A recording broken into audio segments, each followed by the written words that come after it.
दोस्तों स्वागत है आप तमाम लोगों का मेरे इस चैनल पे। और इस वक्त हम रिकॉर्ड कर रहे हैं कि आरआरबी टेक्नीशियन ग्रेड थर्ड इंतज़ार की घड़ियां ख़त्म हो चुकी है और 6 जनवरी, जी हाँ 6 जनवरी 2025 को आंसर की रिलीज़ होने जा रहा है आपका। तो ये फाइनल डेट है। आज रेलवे ने नोटिफिकेशन भी दे दिया है कि 6 जनवरी 2025 को सुबह 9 बजे से आंसर की टेक्नीशियन ग्रेड थ्री का रिलीज़ किए जाएंगे। उस तमाम चीज़ों पर बातचीत करने के लिए आपको मैं बता दूं कि टेक्नीशियन ग्रेड थर्ड के जो एग्ज़ाम हुए हैं वो टोटल लगभग 19 से लेके 30 दिसंबर तक आरआरबी टेक्नीशियन ग्रेड थर्ड के एग्ज़ाम हुए, जो यानी कि ग्रेड थर्ड जो है आईटीआई और 12 पीसीएम ग्रुप के लिए हुए थे, जिसमें जो है आईटीआई के लिए 11,608 और 12th के लिए 1,400 सीट। जी हाँ, वो इस बार था। यानी कि टेक्नीशियन वैसे तो दो था, ग्रेड वन और ग्रेड थर्ड। ग्रेड वन में डिप्लोमा और बीटेक एलिजिबल था, लेकिन ग्रेड थर्ड जो है आईटीआई और 12th वालों के लिए था। लेकिन अब ये बात तो पुरानी हो गई, नई बात करने के लिए आपके साथ आए हैं। आपके मन में बहुत तरह का बात चल रहा होगा, वीडियो को लास्ट तक देखिए, A to Z आपका बात क्लियर हो जाएगा। अभी जिसका जितना आ रहा है वो 6 तारीख को बिल्कुल उसके मार्क्स कम जाएंगे। जो जितना बोल रहा है उसको बोलने दीजिए और आप बस 6 जनवरी का इंतज़ार कीजिए।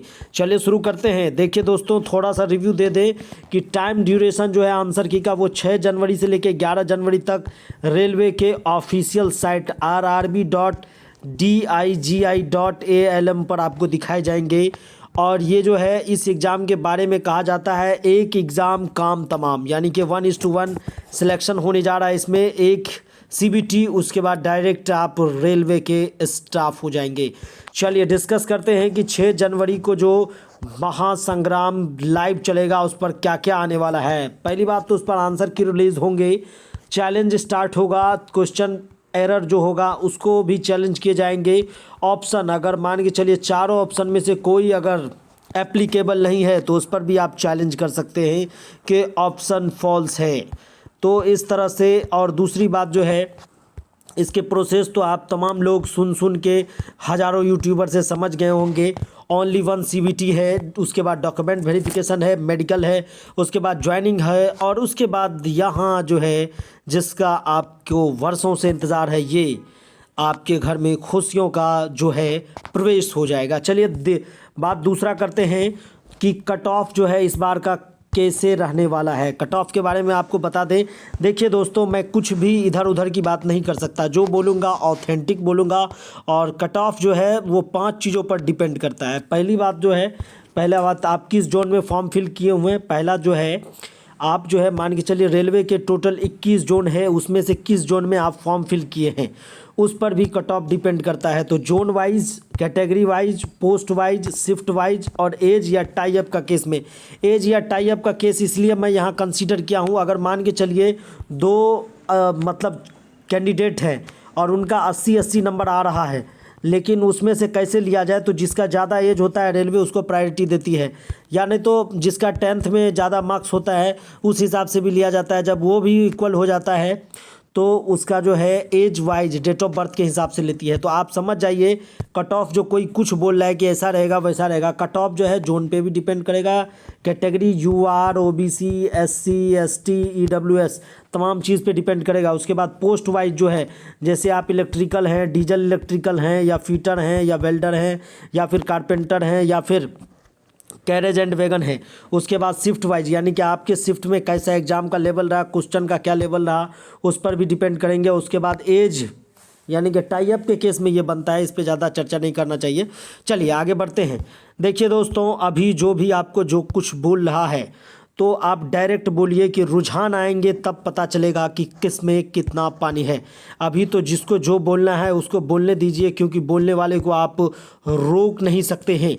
तो रुझान जैसे ही 6 जनवरी को आएगा, जी हाँ, जिस तरह से चुनाव का एग्जिट पोल आता है और जब चुनाव का लाइव प्रसारण होता है तो कौन कब कितना वोट से आगे बढ़ता है और पीछे होता है, वो तो उसी दिन पता चलता है। 6 जनवरी को पता चलेगा कि 90 वाले में कितना पानी था, उसके बाद जो 70 बना के आया उसमें कितना पानी था। तो ये तत्काल जो है बयानबाजी और भाषणबाजी आप होने दीजिए, इस पर कान बंद कर लीजिए। चलिए अब फाइनल डिस्कस करते हैं। जब इतनी बात कर लिए तो एक चीज़ के लिए आप इंतज़ार ज़रूर कर रहे होंगे, कट ऑफ क्या रहने वाली है। जी हाँ दोस्तों, ये मैं पिछले बहुत बार बता चुका हूँ और मैं टेक्नीशियन के तमाम भाइयों का, छात्रों का धन्यवाद अदा करता हूँ कि उन्होंने मेरे इस चैनल पे लगभग 40,000 प्लस व्यूज़ देके और उन्होंने अपना राय दिया, उन्होंने कमेंट किया और सब कुछ बताया कि कौन सा शिफ्ट क्या था, उसके बारे में भी मैं एनालिसिस करता हूँ। तो इसलिए मैं तहे दिल से अपने चैनल की तरफ से टेक्नीशियन ग्रेड 3 के तमाम कैंडिडेट्स का हार्दिक अभिनंदन करता हूँ। उसके बाद चलिए अब फाइनल हम डिस्कस कर लेते हैं कि कट ऑफ की क्या स्थिति रहने वाली है। कट ऑफ जो है हम डायरेक्ट मतलब लिए हैं और ज़्यादा एनालिसिस नहीं किए। मेरा एनालिसिस वाला कट ऑफ का वीडियो चैनल पे है, आप जाके देख सकते हैं। चलिए फाइनल कट ऑफ के बारे में डिस्कस कर लेते हैं। यहाँ पे है, आपके स्क्रीन पे नज़र आ रहा होगा। फाइनल कट ऑफ दोस्तों यही रहने वाली है। फाइनल कट ऑफ के बारे में चलिए बात करते हैं। देखिए आफ्टर नॉर्मलाइजेशन जो होता है वो 10 से 12 मार्क्स, अगर आपका हार्ड शिफ्ट है तो वहाँ इंक्रीज होते हैं, अगर मीडियम शिफ्ट है तो 5 से 6 मार्क्स साथ में इंक्रीज होते हैं, और अगर आपका शिफ्ट जो है वो ईजिली हो। देखिए दोस्तों, अभी हार्ड मीडियम ईजिली नहीं करना है, बस 24 से 48 घंटे का इंतज़ार है, उसके बाद ही पता चल जाएगा कि कौन शिफ्ट में एवरेज मार्क्स क्या था। एवरेज मार्क्स अगर जिसका डाउन हो जाएगा जिस भी शिफ्ट का, तो समझिएगा कि वो शिफ्ट जो है हार्ड कंसीडर होने वाले हैं। मान के चलिए 19 से लेके 30 तक एग्ज़ाम हुए, तो हर एग्ज़ाम 3 शिफ्ट में हुए, तो 3 शिफ्ट में जो है कि कौन शिफ्ट का जो है एवरेज मार्क्स जो है कम गया है, डाउन हुआ है, वो शिफ्ट जो है हार्ड कंसीडर किए जाएंगे। तो इस हिसाब से किए जाते हैं। तो उस दिन आपको पता चल जाएगा जब जो है सारे कैंडिडेट देखेंगे रैंक गुरुजी पे, रैंक मित्रा पे और रैंक आईक्यू पे। अगर आप अपना रैंक देखेंगे और वहाँ जो है लास्ट में वो लोग सारे स्टूडेंट का लगभग लाखों स्टूडेंट की डाटा वो जो है ना एक साथ कलेक्ट करती है और फाइनल बताती है कि कट ऑफ क्या रहने वाला है। तो वो तो 6 जनवरी को आपको पता चल जाएगा जब आप तीनों वेबसाइट पे, रैंक गुरुजी पे, रैंक मित्रा पे और रैंक आईक्यू पे देखेंगे। लेकिन मेरा एक अनुमान, जो संभावना है हमेशा से हम लोग करते आए हैं, उस पर बता दें कि ITI और हमने 12th को पूरा डिफ्रेंशिएट करके बताया है, आप स्क्रीन पे देख सकते हैं। देखिए दोस्तों, ITI जो है उसका जो है नॉर्मली एवरेज जो है 60 से 65 रहने वाला है। इसलिए बोल रहा हूँ क्योंकि जो आदमी अभी 90-95 बोल रहे हैं ना, उसके कितने गलत होंगे वो खुद ही मन जानता होगा। वो बस माहौल बनाने के लिए, माहौल टाइट करने के लिए ऐसा प्रयास कर रहे हैं।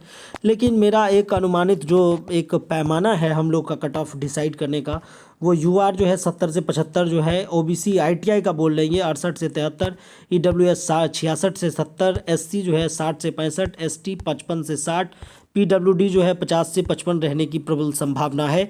उसके बाद हम 12th वाले भाइयों के बारे में बात कर लेते हैं। दोस्तों 12th वाले की कटअप तो काफ़ी हाई जाने वाली है। UR जो है 12th की, उसकी कटअप 80 से 85 रहने वाली है। उसके बाद OBC के बारे में बात कर लेते हैं। OBC जो है 12th वाले या तो 75 से 80 या 78 से 84 भी जा सकते हैं, क्योंकि वैकेंसी काफ़ी कम है। 12th में मात्र 1400 सीट है और 1400 सीट जोन वाइज भी बटेगा, कैटेगरी वाइज भी बटेगा, पोस्ट वाइज भी बटेगा। तो इस तरह से जो है हम लोग फाइनल नहीं कह सकते हैं इसके मामले में। तो लेकिन कट ऑफ जो है इतनी ही जाती है, हर बार से हाई रहता है 12th का कट ऑफ। इसलिए चलिए, ये तो हो गया EWS का 76 से 82, ये हम 12th वाले का बता रहे हैं, या 70 से 75 रहने की संभावना। अगर मैं जो है दोस्तों ये लो हाई 12th के केस में इसलिए लिया हूँ क्योंकि इस बार जो है कुछ और स्थिति बन सकती है। ये तो आंसर की आने के बाद पता चलेगा, इसलिए मैं जो है 90 तो कह नहीं सकता हूँ कि 90 प्लस जाएगा, ये कहना बेहद ही मुश्किल है फ़िलहाल के लिए। उसके बाद आपको बता दें कि EWS जो है 12th में 76 से 82 या 70 से 75 रहने वाला। SC जो है 12th का 65 से 70, SC जो है 65 से 70 रहने वाला है, या 74 से 80 भी जा सकता है अगर हाई हो गया तो बात कर रहे हैं हम। ST जो है 60 से 65 और हाई के केस में 72 से 76 भी जा सकता है। PWD और DQ यानी कि अगर आप विकलांग या दिव्यांग सेक्शन में हैं तो आपका जो है 45 से 50 या 50 से 55 रहने वाला है। तो फाइनली देख लीजिए स्क्रीन पे, ITI बनाम 12th का जो है हम डिस्कस कर चुके हैं। UR, OBC, EWS, SC, ST, PWD, दिव्यांग जो विकलांग हैं, जो दिव्यांग हैं उनके लिए भी। तो ये ITI का हो गया, ये 12th का हो गया। तो आप रोक के भी ऑन स्क्रीन देख सकते हैं। उसके बाद देखिए दोस्तों, अब हम जो फाइनल डिस्कस कर रहे हैं, शिफ्ट एवरेज मार्क्स जो है ना 6 जनवरी को पता चलेगा कि 19 से लेके 30 दिसंबर तक जो एग्ज़ाम हुए हैं उसमें से किस शिफ्ट का एवरेज मार्क्स डाउन हुआ है, किस किस शिफ्ट का, उस शिफ्ट पे डिपेंड करेगा कि कौन हार्ड था कौन इजी था। अभी कोई मतलब फाइनल पैरीमीटर बस तो वो तो स्टूडेंट के रिव्यू पे बताते हैं कि स्टूडेंट बोले कि ये शिफ्ट इजी हार्ड था, जैसे 23 वाले बोले कि 23 का शिफ्ट हार्ड था मॉर्निंग का, 27 वाले सेकंड बोले, तो इसी तरह से 26 वाले सेकंड थर्ड बोले, 24 वाले बोले, तो वो तो बस एक स्टूडेंट के रिव्यू पे हम लोग बताते हैं कि स्टूडेंट ने हम लोग को ये कहा तो ऐसा कट ऑफ रहने की संभावना है। तो इस तरह से समझ सकते हैं आप लोग। तो 6 जनवरी को पता चल जाएगा कि किसका क्या कट ऑफ रहने वाला है। शिफ्ट एवरेज मार्क्स से पता चलेगा कि एक्चुअल कट ऑफ जो है वो 6 जनवरी को बिल्कुल खुल जाएगी। तो तत्काल जो है, अगर मैं एक चीज़ और बता दूं, जिस भी भाइयों के दोस्तों अगर आपके ITI में 60 से 65 है, आप फिलहाल सेफ़ हैं, टेंशन नहीं लेने की ज़रूरत है। अगर 60 से 65 आ रहे हैं तो मान के चलिए अगर 15 नंबर का भी नॉर्मलाइजेशन मिला, क्योंकि पिछले बार जो है 2018 में 20-20 नंबर तक का नॉर्मलाइजेशन मैंने देखा है, कई छात्रों को टेक्नीशियन में मिला था। अगर मान के चलिए 60 10 70 5 75, यानी कि 75 आपके ऐसे ही बन जाएंगे नॉर्मलाइज होके, और इससे ज़्यादा कट ऑफ रहने की उम्मीद तो है नहीं ITI के केस में। और ITI में जो है मोस्ट एवरग्रीन ब्रांच जो है वो इलेक्ट्रिकल है, डीजल है, फीटर है, और भी ये सब में ज़्यादा बच्चे मतलब रहते हैं, इसलिए मैं बोल रहा हूँ। तो उस हिसाब से भी ये कट ऑफ जो है ITI वालों के लिए बिल्कुल परफेक्ट है। अगर आप 60 से 65 भी स्कोर कर रहे हैं तो सेफ़ हैं। OBC में अगर आप 68 से 70 भी हैं तब भी सेफ़ हैं। EWS में अगर आप 65 से 70 हैं तब भी सेफ़ हैं। SC में अगर आप जो है 58 से 64 हैं तब भी सेफ़ हैं। ST में अगर आप जो है, ये मैं बता रहा हूँ कि अगर आपके इतने मार्क्स बन रहे उस केस में कह रहे हैं हम, ये नहीं कह रहे हैं कि ऐसा ही रहेगा, ये कह रहे हैं कि अगर इतना भी है तो मान के चलिए अगर आपका शिफ्ट जो है ज़्यादा आप हार्ड पकड़ा जा रहा है तो आपको नंबर भी उतने इम्प्रूव होंगे। तो ये तो शिफ्ट पे डिपेंड करता है, जो 6 जनवरी को जो है 3 वेबसाइट जो है डिक्लेयर कर देगी। रात 12 बजे तक में ये रुझान मिल जाएगा टेक्नीशियन ग्रेड 3 का कि कौन सा शिफ्ट जो है हार्ड है, कौन सा शिफ्ट इजी है, क्योंकि नॉर्मलाइज मार्क्स जो होगा वो इसी पे डिपेंड करेगा। उसके बाद जो है, और उसके बाद ये भी है दोस्तों कि जो है जिस क्वेश्चन पे चैलेंज होगा और उसके बाद जो क्वेश्चन हटेगा उससे, या जो ऑप्शन मिसमैच होगा या जो क्वेश्चन को वो डिलीट करेगा, तो उसके भी आधार पे है। बाकी नीचे आप को ले चलते हैं रेलवे के ऑफिशियल जो लेटर पे है, आज जारी हुई है भारत सरकार रेलवे मंत्रालय बोर्ड के द्वारा, ये टेक्नीशियन ग्रेड 3 के लिए। इसमें कहा, ये डायरेक्ट डिक्लेयर कह रहा है, यहाँ पे देख सकते हैं दोस्तों कि प्रश्न पत्र कुंजियाँ देखना और उठाना के लिए यदि कोई आपत्ति हो तो यहाँ पे नीचे देखिए, सबसे नीचे हम आ जाते हैं दोस्तों। यहाँ पे समय के साथ टाइम बॉन्ड के साथ बताया गया है सीरियल नंबर 1 कि आपको देखने के लिए 6 जनवरी 2025 से सुबह 9 बजे लाइव प्रसारण हो जाएगा। इस टाइम से देख सकते हैं। हो सकता है सुबह 9 से लेके 11 बजे के बीच में आपका डाउनलोड ना हो, क्योंकि उस टाइम जो है सर्वर काफ़ी हैवी हो जाएगा। टेक्नीशियन में इतने बच्चे एग्ज़ाम दिए, लगभग मेरे हिसाब से जो चैनल बोल रहे हैं कुछ 34 लाख के आसपास कह रहे हैं फॉर्म फिल हुए हैं। तो देखिए, और दूसरा बात है ये जो है चलने का प्रक्रिया जो है 11 जनवरी तक 9 बजे तक चलेगा। इसमें आप जो है क्वेश्चन चैलेंज कर सकते हैं, आपत्ति उठा सकते हैं, और 50 रुपये यानी कि आपको भुगतान करने होंगे। अगर आपके सही होंगे तो वो रुपये रिटर्न हो जाएंगे। चलिए दोस्तों, शुल्क के बारे में यहाँ डिक्लेयर किया गया है कि आपत्ति उठाने के लिए निर्धारित शुल्क, ये सेक्शन पढ़ लीजिए। आपत्ति उठाने के लिए निर्धारित शुल्क 50 रुपये और प्रति प्रश्न लागू बैंक सेवा, यानी कि हर क्वेश्चन के लिए 50 रुपये आपको देने पड़ेंगे।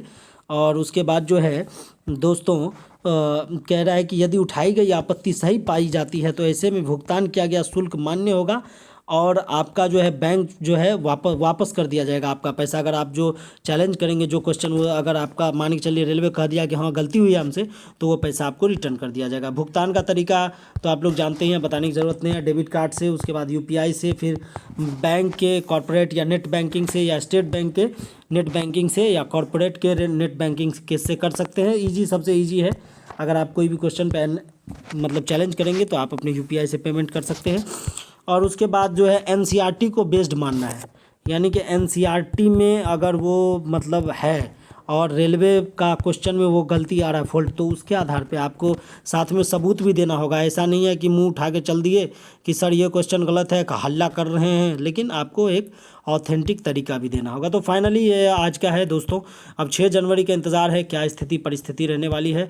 मैं तो चाह रहा हूँ कि मेरे चैनल पे जितने भी मेरे ITI टेक्नीशियन ग्रेड 3 वाले और 12th वाले और जो भी टेक्नीशियन ग्रेड 3 वाले हैं, मैं तो चाह रहा हूँ कि मेरे चैनल से सब दोस्तों का रिजल्ट हो जाए और सब एकदम 2025 में दनदनाता हुआ शॉट लगाते हुए रेलवे के अंदर एंट्री करे और इस चैनल को अपना सपोर्ट देते रहें।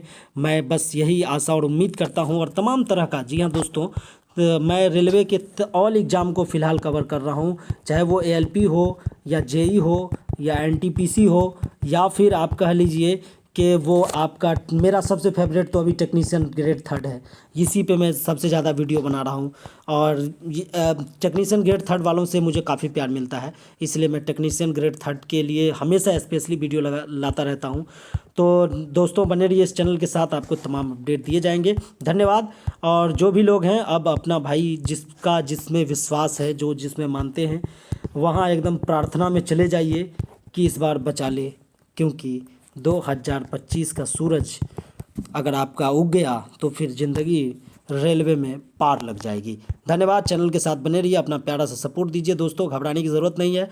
ऑल अपडेट दिए जाएंगे आपको, यानी कि CBT 1 से लेके हम आपका साथ जो है ज्वाइनिंग तक रहेंगे। CBT 1 DV मेडिकल ज्वाइनिंग, यहाँ तक आपका साथ रहेंगे और आशा करते हैं कि आप लोग का ये साथ और प्रेम बना रहे। धन्यवाद।